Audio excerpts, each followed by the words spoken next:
இன்றைக்கு சும்மா உட்கார்ந்து பேஸ்புக்கிலே பொய்களை பரப்பிக் கொண்டிருக்கிறோம்.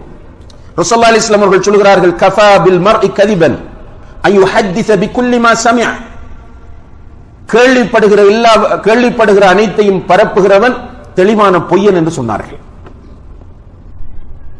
கேள்விப்படுகிற அனைத்தையும் உடனே ஷேர் பண்ணுகிறவன் பொய்யன் என்றார்கள். அவன் பொய்யன் என்பதற்கு அவன் ஷேர் பண்ணுகிற ஒன்றே சான்று என்று சொன்னார்கள். இன்றைக்கு வருவதை படிப்பதில்லை, வெரிஃபை பண்ணுவதில்லை. அல்லாஹ் குர்ஆனில் சொல்கிறான், இன்ஜாஅக்கும் ஃபாஸிகுன் பினபஇன் ஃபதபையனு. உங்களிடத்தில் நேரடியாக ஒருவன் ஒரு செய்தியை கொண்டு வந்தால் அது உண்மையா பொய்யா என்று உறுதிப்படுத்தாமல் நீங்கள் பரப்ப வேண்டாம் என்று குர்ஆனில் கட்டளையிடுகிறான். இது ஒரு வாஜிப், இது ஒரு ஃபர்த். என்னிடத்தில் இவர் ஒரு செய்தியை கொண்டு வருகிறார் என்றால் அந்த செய்தியை உடனே ஷேக் சொல்லுகிறார் என்பதற்காக நான் ஏற்றுக்கொள்ளாமல் அதனுடைய உண்மை தன்மையை தேடி அறிந்து உறுதிப்படுத்துவது என்னுடைய கடமை. இது வாஜிப், இது ஃபர்த். ஆனால் எதுவுமே கிடையாது.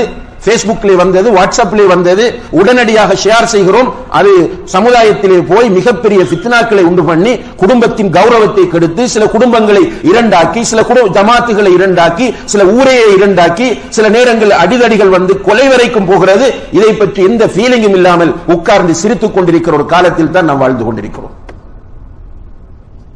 நம்முடைய மனநிலைகள் எல்லாம் அந்த நிலையிலே இருந்து கொண்டிருக்கின்றன. அல்லாஹ் பாதுகாக்க வேண்டும்.